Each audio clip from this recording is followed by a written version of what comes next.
Welcome to the Gay Buddhist Forum, where teachers from all schools of Buddhism offer their perspectives on the Dharma and its application in modern times, especially for LGBTQI audiences. These talks are offered freely to the world and made possible by appreciative listeners. If you would like to support our efforts to share the Dharma with underserved audiences, please visit gaybuddhist.org. There you can donate, find a list of upcoming speakers, or enjoy many hundreds of these recorded talks dating back to 1996.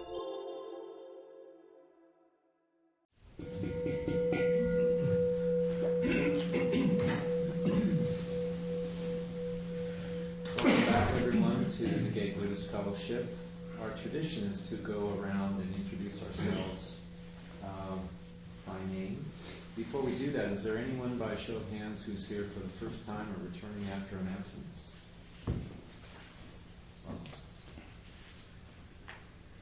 Okay, I'll start us off. My name is Tom Bruin. Doug Hall. Bob Sidal Khan. My name is Andre. David. Lies Elia. My name is John Wessel. I'm Kay Matsuda. I'm Carl Wolf. My name is Michael. Roger. My name is Joe Good. I'm Shantan Puka. I'm here. I'm Henry. I'm Jim. I'm Richard. George. Michael. I'm Bruce. My name is Fred. I'm Nathan. My name is David. I'm Michael. My name is Oswaldo. My name is Michael Bolshulik. Peter. I'm Brian. My name is Brian Philip Nichols. My name is Clint Slider. My name is John. I'm Jay Jacobson. I'm Garth Gilchrist. My name is Tom.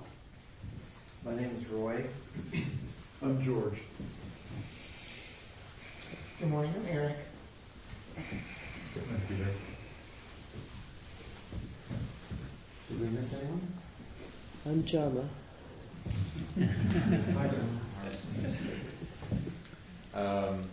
Our scheduled speaker was ill and could not be here today, but we are very fortunate to have a return visit by Jana Drakka. Gengetsu Junsei received Dharma Transmission in the Soto Zen Buddhist Lineage from Zenkei Blanche Hartman, the first woman in this lineage. Jana's nonprofit organization, Jana Drakka Community Services, provides a wide range of services, including support groups, workshops, classes, and talks. Jana's community work is based in harm reduction principles, a way to meet everyone with complete acceptance, and allows for client-centered modality. Among her many activities, Jana leads a meditation group at Glide Memorial Church on Monday evenings and facilitates an ongoing peer support group for the case managers at Tenderloin Housing Clinic, where she runs a mindfulness group and a grief-stress support group and gives one-on-one counseling to staff and clients. Welcome, Jana. Thank you. I'd like to dedicate this talk to Isan Dorsey and to my teacher, Zenkei Blanche Hartman.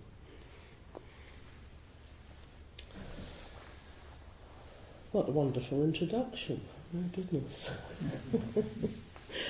Well, it's lovely to be back again. I feel like saying, how have you been since I saw you last?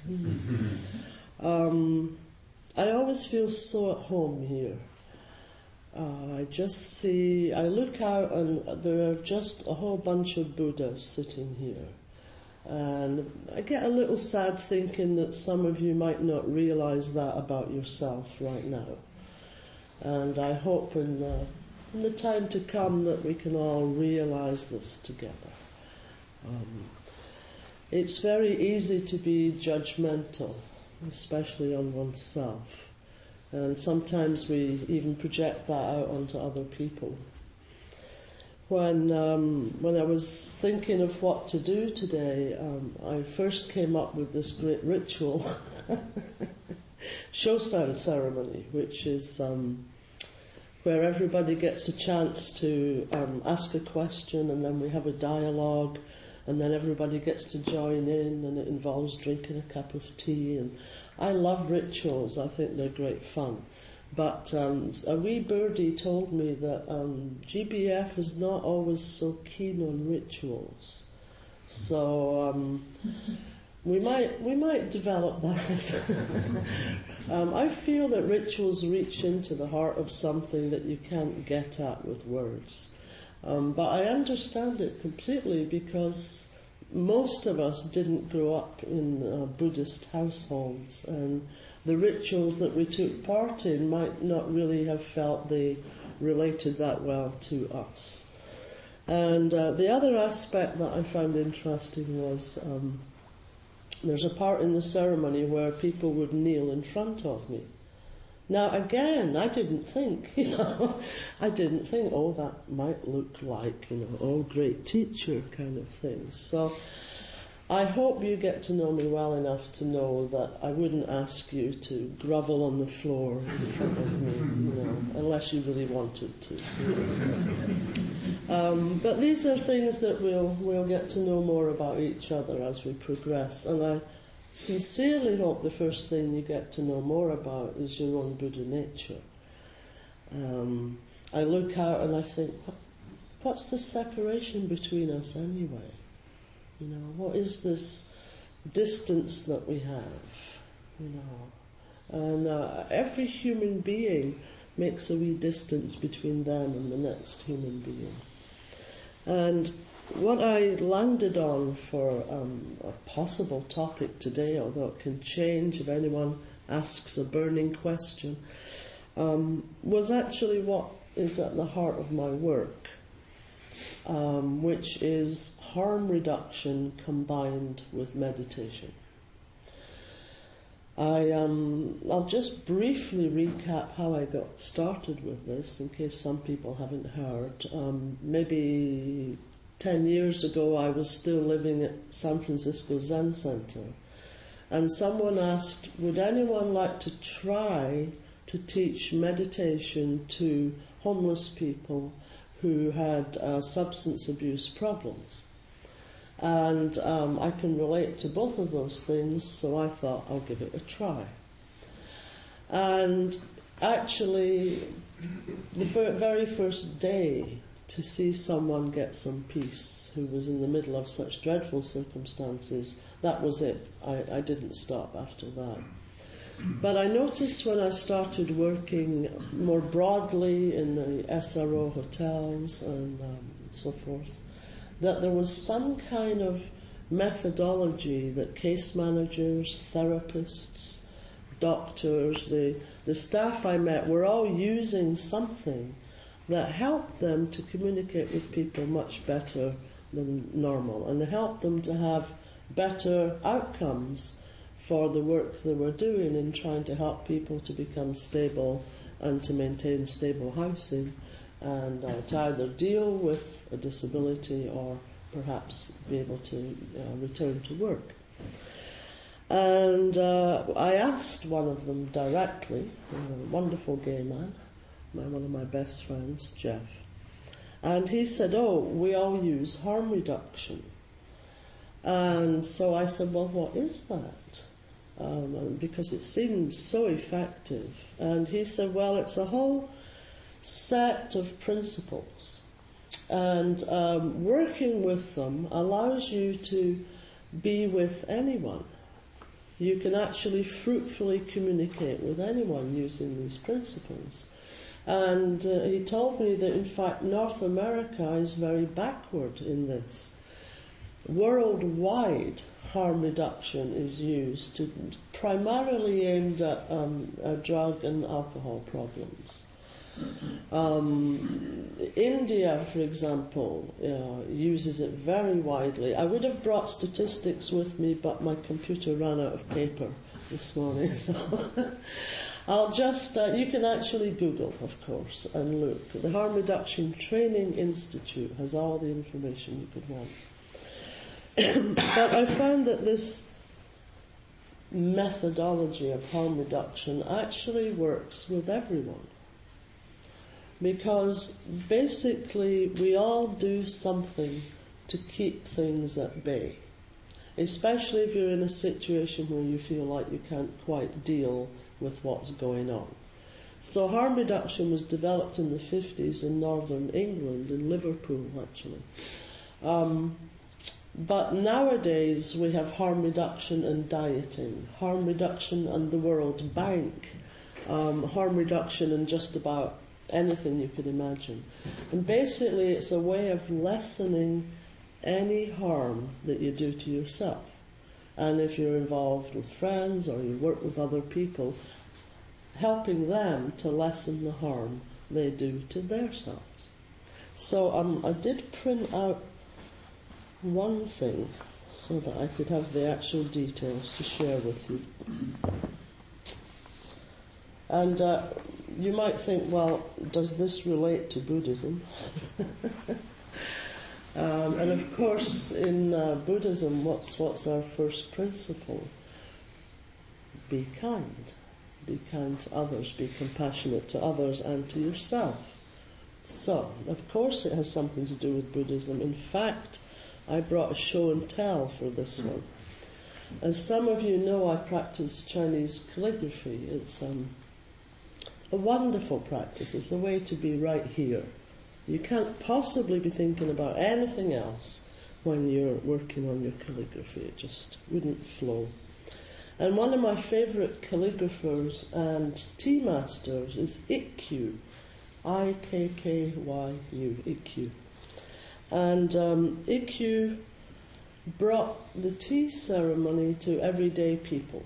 Before Ikkyu's time, the tea ceremony was for the emperor and the gentry, the high-up people.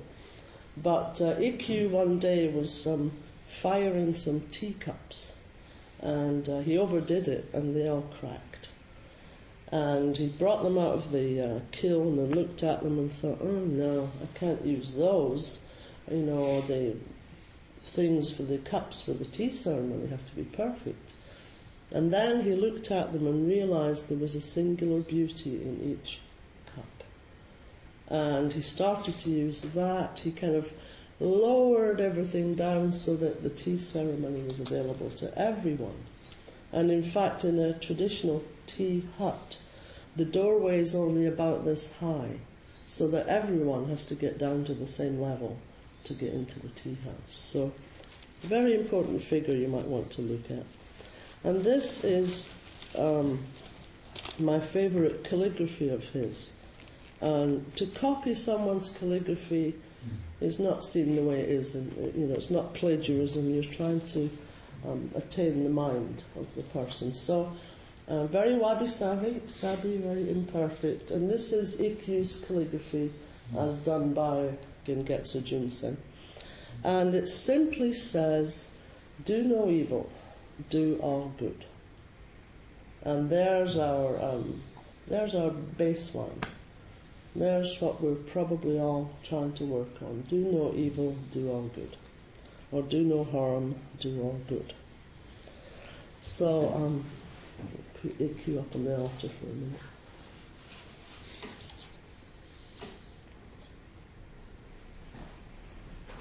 So, let me just give you the overview, which I did find a piece of paper to print out.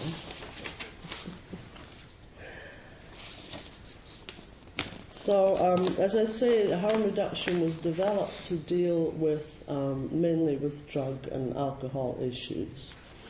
And the first premise of it is there never has been and never will be a drug and alcohol-free society. If punishing people for using alcohol and using drugs worked, we wouldn't have anyone who has trouble with alcohol or drugs. So it's another basic Buddhist principle, complete acceptance. Now, that's not to say that we're encouraging anyone to use alcohol or drugs. But I work out on the streets. I haven't lived at Zen Center for 2.5 years. And if I judged people for using alcohol or using drugs, and said, you can't work with me until you're clean and sober, I really wouldn't have many people to talk to. Everybody uses something. Yours might not be alcohol or drugs. Yours might be television. Yours might be donuts. Yours might be continual bad sexual relationships. That's a great one to distance yourself and keep yourself away from things. Everybody uses something, even something that can seem benign. So we all use something. And you can see right away why this might appear to people to be controversial. I did try to introduce it at San Francisco Zen Center and didn't really have much success. But I maintain, unless you can understand these principles and work with them, you are useless working with the low-income and homeless population. You may be able to talk to a couple of people who've never used alcohol or drugs in their whole life, but they're very rare. So, to me, it's an essential. So, a few months ago, I went to Santa Cruz and taught harm reduction meditation in their Zendo. At the end of this month, is that the fire alarm? Yeah. At the end of this month, I'm going to Colorado, Boulder, Colorado, again to teach harm reduction meditation in their Zen center, in their LGBT center, and with the Shambhala Society. So that's how important I think it is. Let me just give you my little version of it, and I think you'll see how well it fits and how useful it is for us in everyday affairs. Because after all, it is said that the great way, Buddhism, is not difficult for those not attached to their preferences.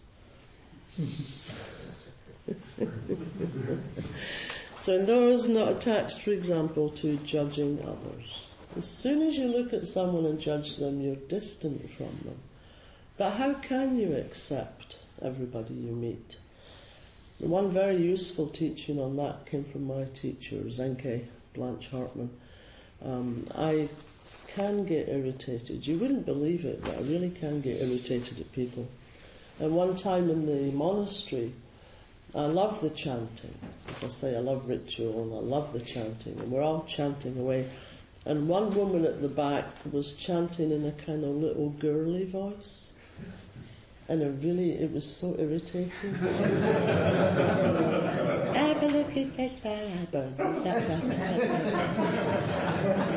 And it wasn't just me that was finding it irritating, you know, and I actually even saw Blanche turn around and look at the woman. And you know, some teachers have that kind of, you know, death ray glare. No, that's not it. And finally I went to talk to Blanche about it. Because that's the nice thing about having a teacher. You can go and, you know, run things by them and see what they say. And I said, that woman is just driving me crazy. I want to be able to accept everyone. I don't want to be judging people. I don't want judged, and, you know, I want people to accept me. So it's got to be a two-way street. And she actually admitted that she had found that woman a bit irritating as well, which was nice. You don't want a teacher that pretends they're God or something. And then she said, just remember, everybody is doing the best they can. Now that was really, to me, a really core teaching. Because, you know, if you look at someone, especially someone with an obvious problem, you know, you're about to hand $1 to someone on the street, and then you see they're holding up a sign, I'll be honest, I want this for beer. You know, take your $1 back again. Judgment is a terrible affliction, and it's the most important thing for keeping us separate from each other. So how can you accept everyone? I remember when I lived in Amsterdam, about 25 years ago, I was having a similar discussion in Amsterdam with some Jewish friends of mine. And I said, I really believe that every world leader is working towards what they think of as the good of their country. And of course, people start shouting at me, how can you say that about Hitler? But I'm sure actually Hitler thought he was working for the good of his country. It just so happens he was working in a way that we can see was not actually for the good of most people. But if you meet someone on the street, or a friend, how many times have you been with a friend, say, and thought, you know, if only he would, whatever, if only he would change that habit, oh, how much better he would be. You know, if only he would stop that, how much better he would be. If only he would listen to my advice on this one thing. You know, if only, you know. And in actual fact, I work with my friends in, if I can't accept them completely and totally, then I won't have them as friends. Because there's no point having a friend, a lover, an intimate relationship, if every time you look at them you think, oh, if only he would change that. It doesn't mean that you don't have judgments. We're only human beings. But you can see your judgment clearly and then step beyond that in kindness. So, here's our harm reduction principles. By the way, I have intellectual property right on this. I was laid off a year and a half ago from some people I was working with, and decided I couldn't go up against a whole bunch of religious people, but I could make sure that I had the right to my own work. So it's the one thing that I kind of possess is harm reduction meditation. So here's the principles. And by the way, when I say this is worldwide, for example, in Canada, you cannot be a therapist and work with patients if you don't follow this. They won't allow it. Same in Britain, most of Northern Europe, as I said, India. Even Russia is way ahead of us. They tried to put it into the law in San Francisco, but it's still working its way through. Okay, accept yourself. Any small change is a success. Be non-judgmental. Avoid being authoritarian. Meet the client, the friend, yourself, where they're at. Avoid having preconceived goals. Provide support. Be aware of power differences. Be aware of Power differences. You know, for example, skills, education, race, gender. And normalize the clients or yourself or your friends' drug, alcohol, and I added donut use. So I'll just give a very quick example of how this works. Traditionally, if someone comes to see you as a therapist, a doctor, or a friend comes for advice, traditionally what happens is that you listen to the person talk, and then you say, well, here's what I think you should do. You should do this, and then try that, and then this. And that is not what we call a client-centered modality. That's authoritarian. That's what you get usually when you go to your doctor, unless you have a really good doctor. You should take this, you should do that. Harm reduction is completely different. Say you and I were going to work together, and you came to me and said, every night I drink a 6-pack of beer. And I wouldn't say a thing. I'm not going to say good, I'm not going to say bad. And then I might say, well, how does that feel? And you might say, well, it was okay, but now I'm losing friends, and it's actually getting to be more like 2 6-packs, and I'm throwing in a bit of vodka, and I notice I'm spending all my time on it and money, and I'm isolating myself, my health's not doing so well. And you might tell me, I think I'm ready to do something about this. And there is where your role begins. Well, what would you like to do about it? Then you might say, well, my friend Fred doesn't drink. I think tomorrow night I'll go and visit Fred. And that way, just that one night, I'll have a whole night without having anything to drink. And then I say to you, how wonderful, wow, that sounds good. So your friend Fred, so I reinforce his plan. I don't put my plan onto him, I reinforce his plan.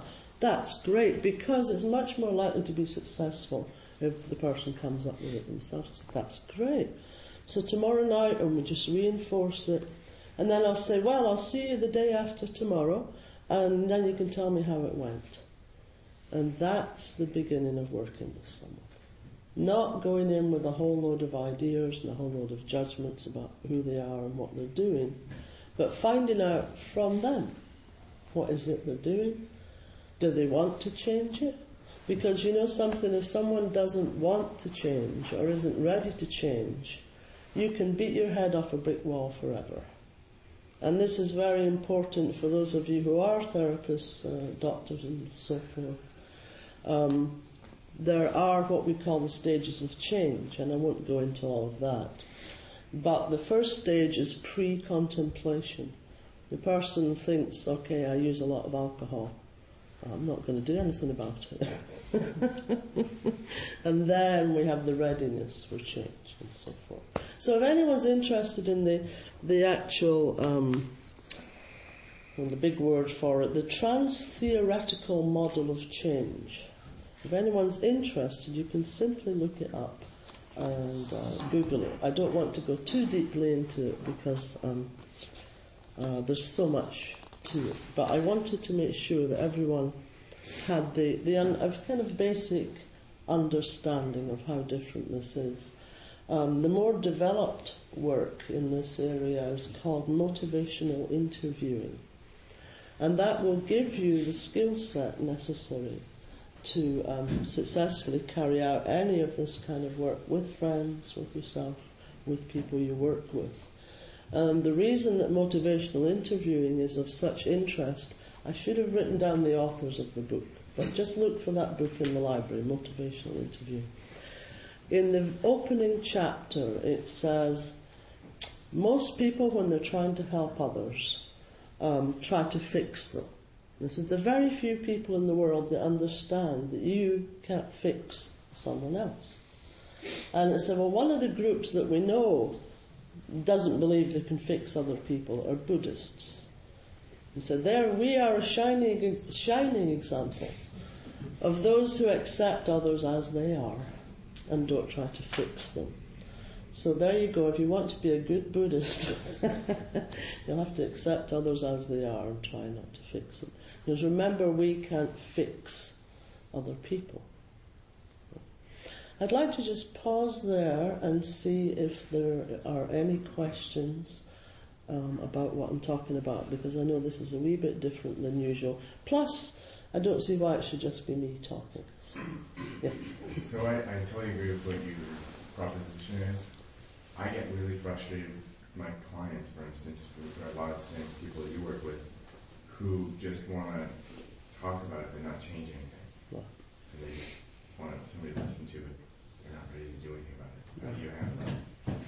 well, I always encourage people to practice meditation, because remember, that's the other part of it.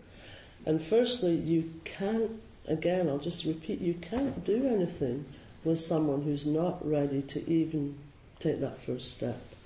Otherwise, you'll just be throwing things and nothing's going to work.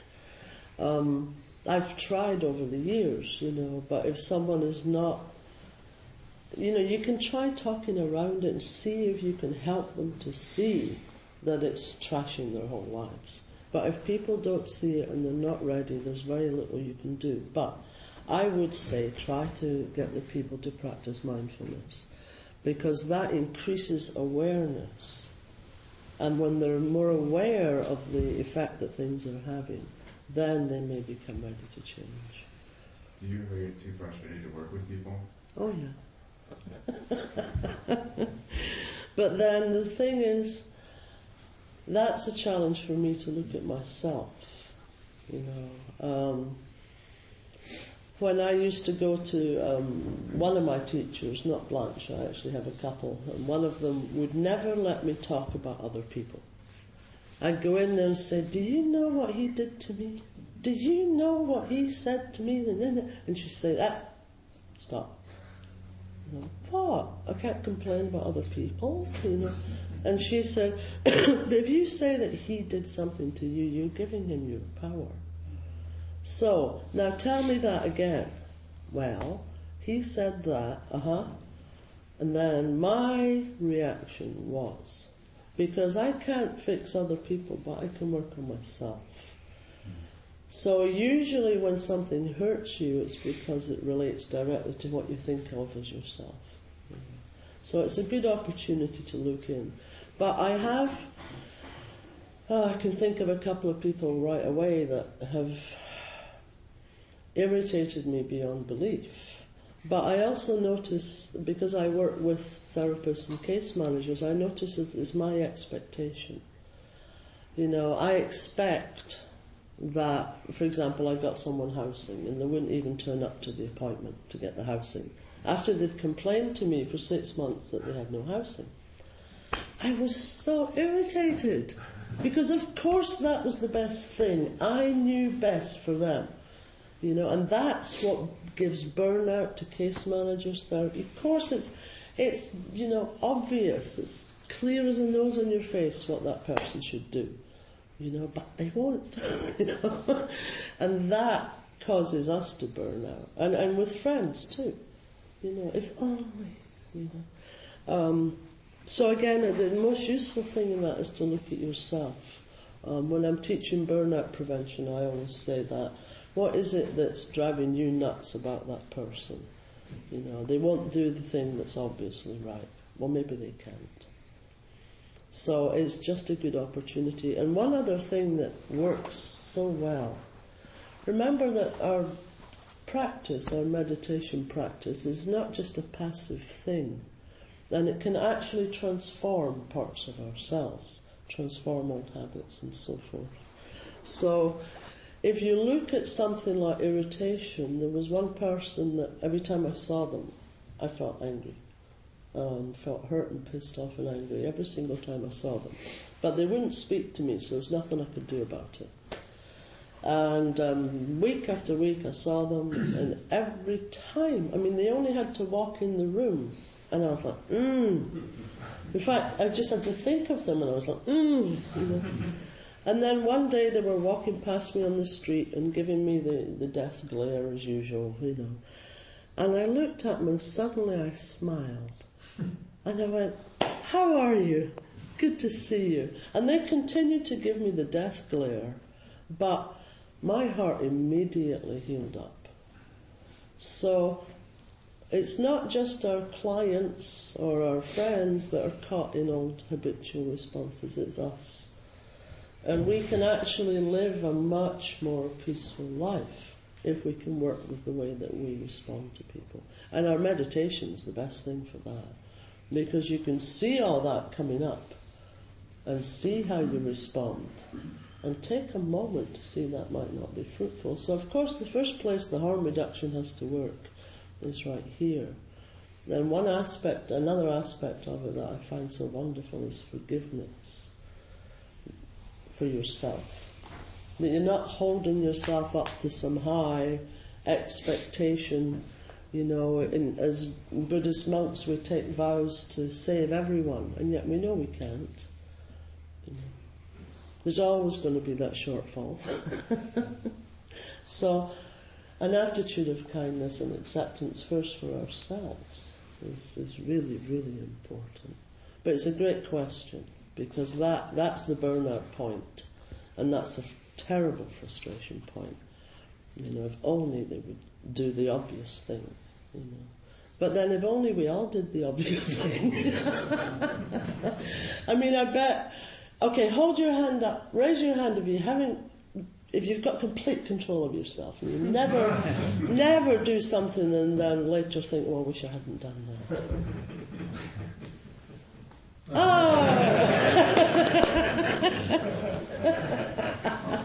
Well, actually, yeah, because in Of course, with our practice, we're all Edith Piaf.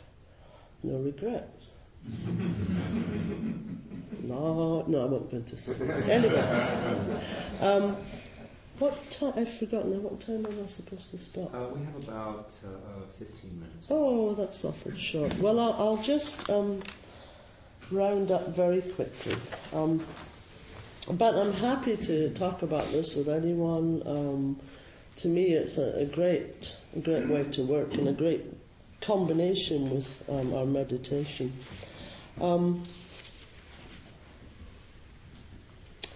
I also want to say, I don't usually talk about this, but I do try to live as a traditional monk, and I hope to exist on donations, the kindness of strangers, and a couple of contracts that I have. Recently, with the budget cuts, I've lost a couple of contracts. And if anybody feels moved, you can donate on my website. And I would far rather be supported by my brothers here than by some corporate entity. So if anyone feels moved, I can never remember the difference between the two words. It's traditional monk practice is to, give your services freely and people give something back. But I can never remember if it's tokuhatsu or tokubetsu. One of them is a flute. And because I mentioned giving my services freely, all the groups I do are free and everyone is invited. There are now 6 a week. And this is my new one. And again, I ran out of paper for my printer. But this is my latest venture, and I particularly wanted to mention it today. I'm teaching healing meditation at Kuan Yin Healing Arts, and some of you may know Kuan Yin. I think they're the best acupuncturists. They just moved up to Mission at 6th Street, and every Thursday 4 till 5 I'm going to be teaching healing meditation. And I just want to invite you all. As I say, it's free. And I used to teach Do-in, which is self-acupressure, how to apply acupressure to yourself. I learned that because I'm needle-phobic. And so the class is focused on the acupressure on yourself, and of course you can use it on others, combined with meditation. So I'll leave one, you can maybe put it up on the wall or something like that. And I wanted to finish with a wee story, because I'm Scottish.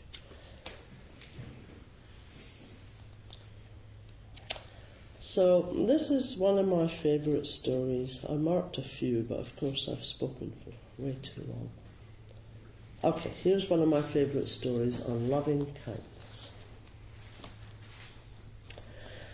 There was an old woman in China who had supported a monk for over 20 years. She had built a little hut for him and fed him while he was meditating. Finally, she wondered just what progress he had made in all that time. To find out, she obtained the help of a girl rich in desire. Isn't that a nice way to say it? A girl rich in desire. Go and embrace him, she told her, and then ask him suddenly, what now?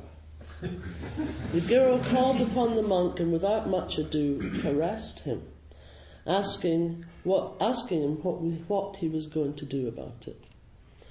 An old tree grows on a cold rock in winter, said the monk, somewhat poetically. Nowhere is there any warmth. The girl returned and related what he had said. To think I fed that fellow for 20 years, exclaimed the old woman in anger. He showed no consideration for you, no disposition to explain himself to you. He need not have responded to passion, but at least he should have evidenced some compassion. She at once went to the hut of the monk and burned it down.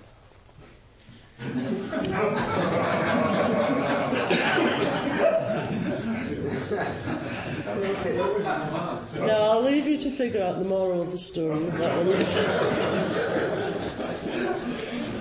is. No, it doesn't mean what you think it. You got it wrong over there.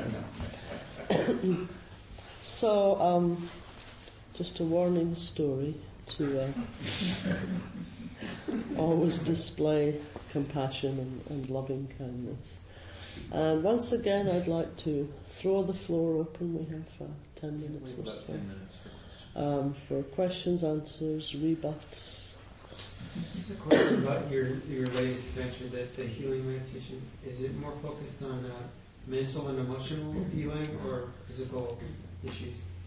Well, actually, acupressure addresses all of those. It's not seen, there's not any differentiation. They're all related. For example, I used to have a liver problem, and that relates to metal, to autumn, to anger, to eyesight. It's everything is interrelated in this system. So acupressure is a key factor of this new group? Yes, yeah. Although I will be looking at, I actually worked for years as what I called a spiritual healer.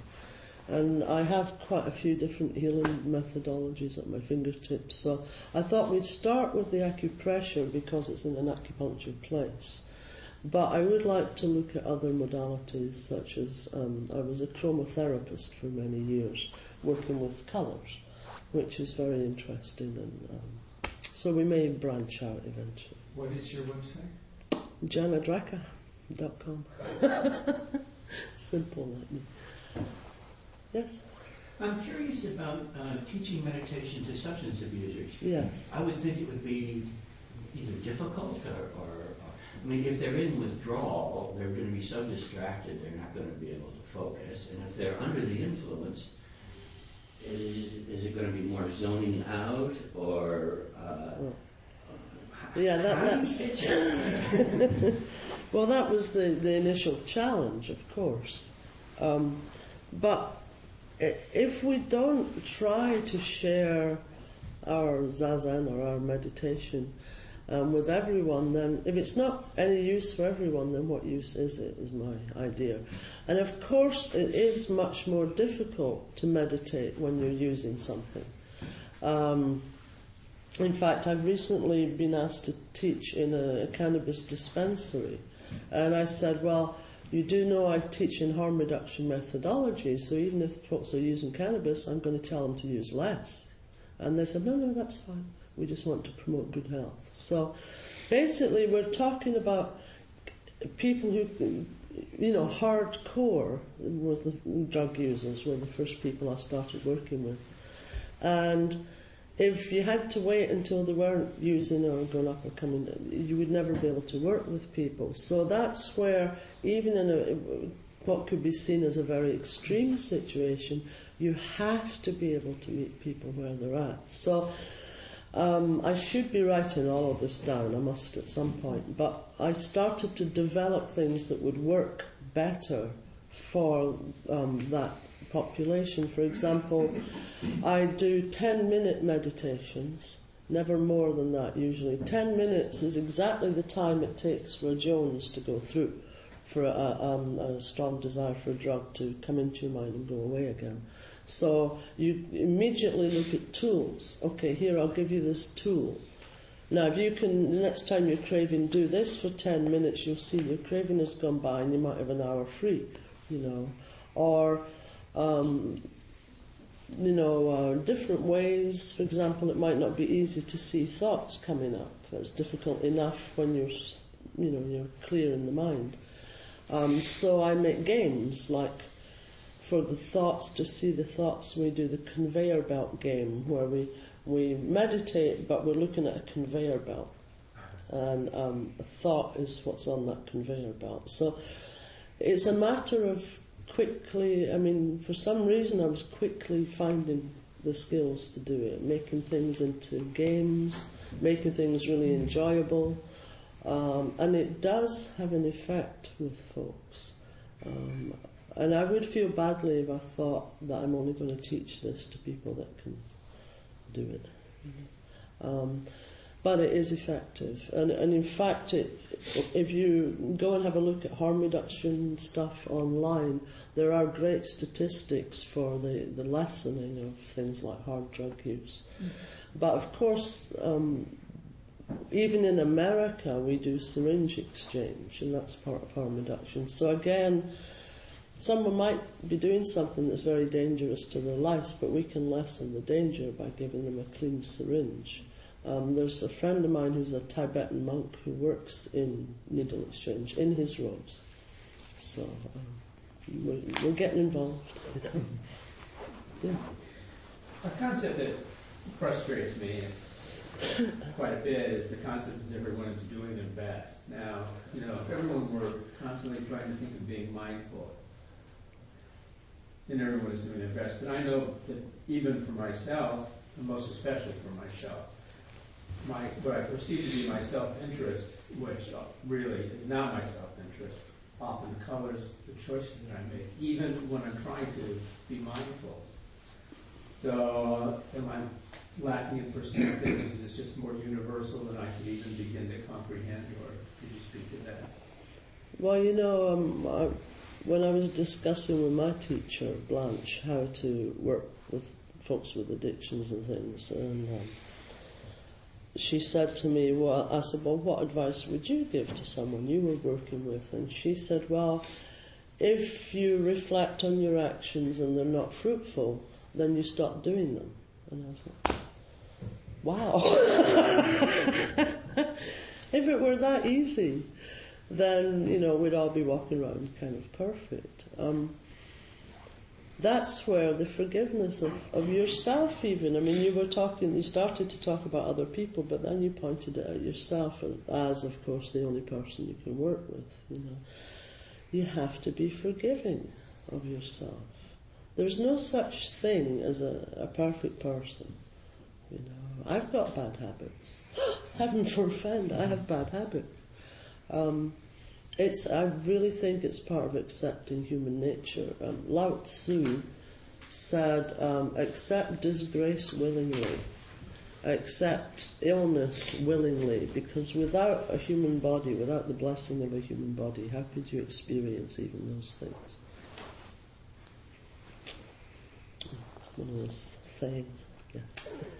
Just one thing that came up for me, Jana, is always that balancing, whether there's a friend or, let's say, that's irritating and angering.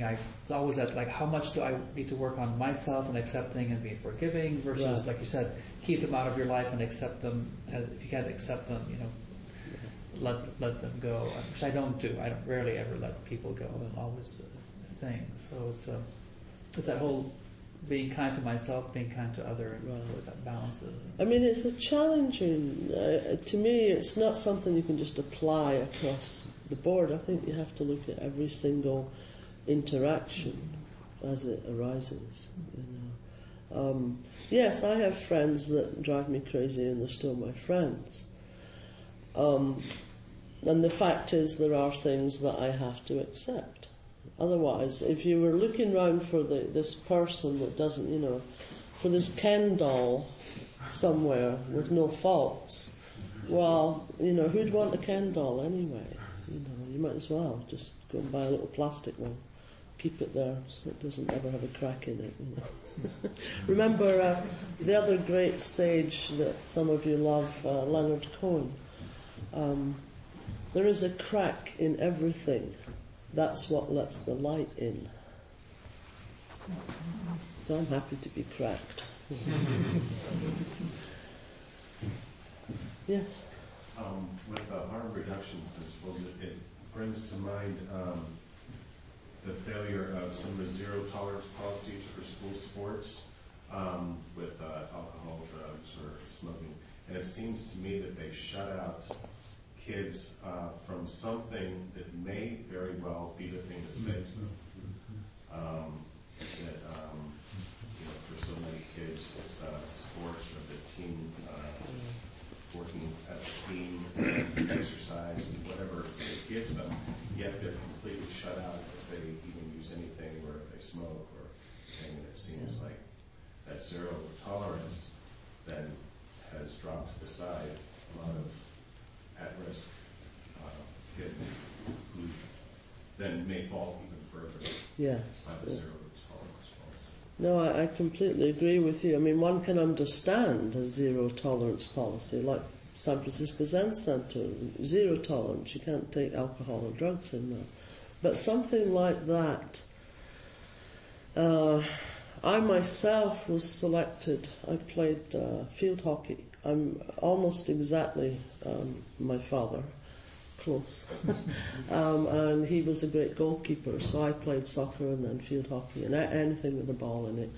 When I was 16, I was selected to play for Scotland, which to me was like the heights, wonderful. But they found me smoking cigarettes and drinking, and they kicked me off the team. And it didn't stop me from smoking cigarettes and drinking. It made me hate them. And it took me years, and my big triumph when I was 20, playing with a mixed male and female team against the team that had the Scottish goalkeeper in it. And we beat them, and it came down to penalties, because no one had scored.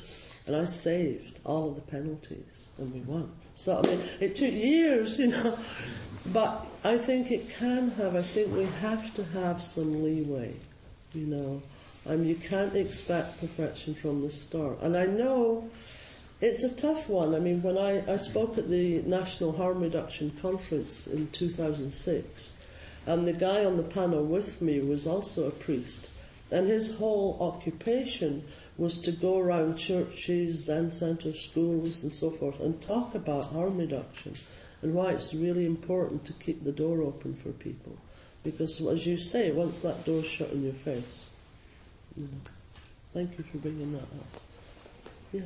Thank you so much, John. Oh. I think that's all I have time for. Oh, you're right.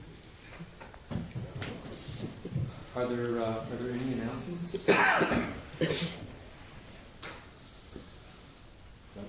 As you probably know, our Sangha member, Harv Witten, had a severe stroke, and he's in St. Francis Hospital.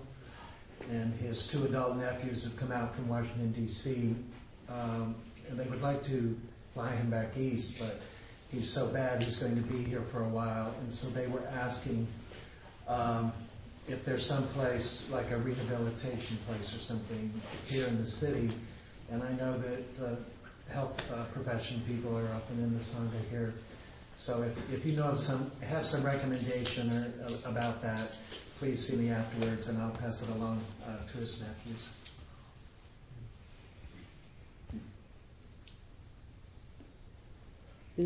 Sorry.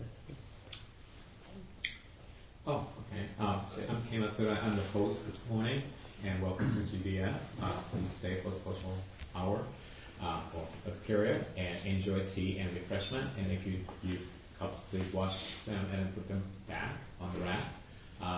We also have a sign-up sheet for newcomers, so if you're interested in staying in touch with the group, please leave your street address as well as email address.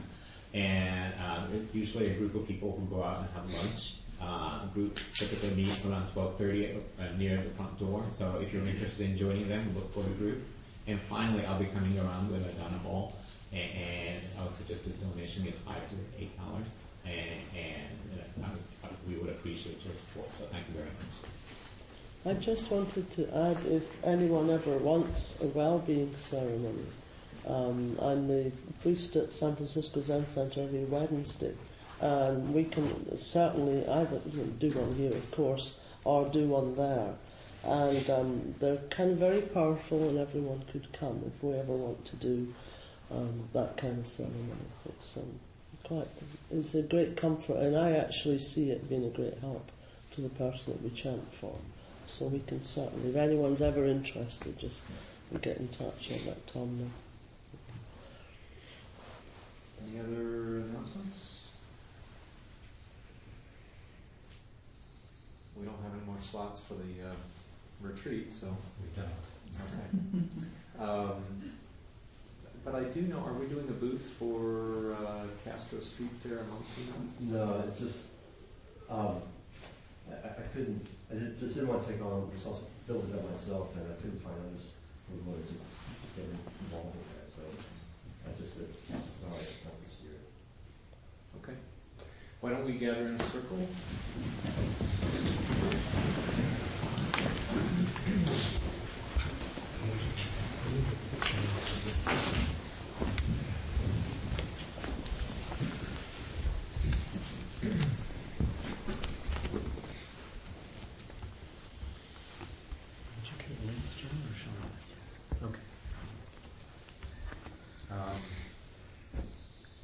By the power and truth of this practice, may all beings have happiness and the causes of happiness. May all be free from sorrow and the causes of sorrow. May all never be separated from the sacred happiness which is without sorrow. And may all live in equanimity, without too much attachment or too much aversion, and live believing in the equality of all that lives.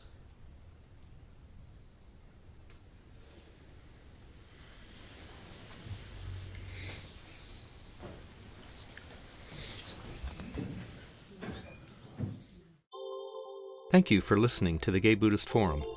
If you would like to hear several new talks per month and be notified of upcoming speakers so you can participate live, please subscribe to this podcast, like us on Facebook, and join our mailing list by visiting gaybuddhist.org.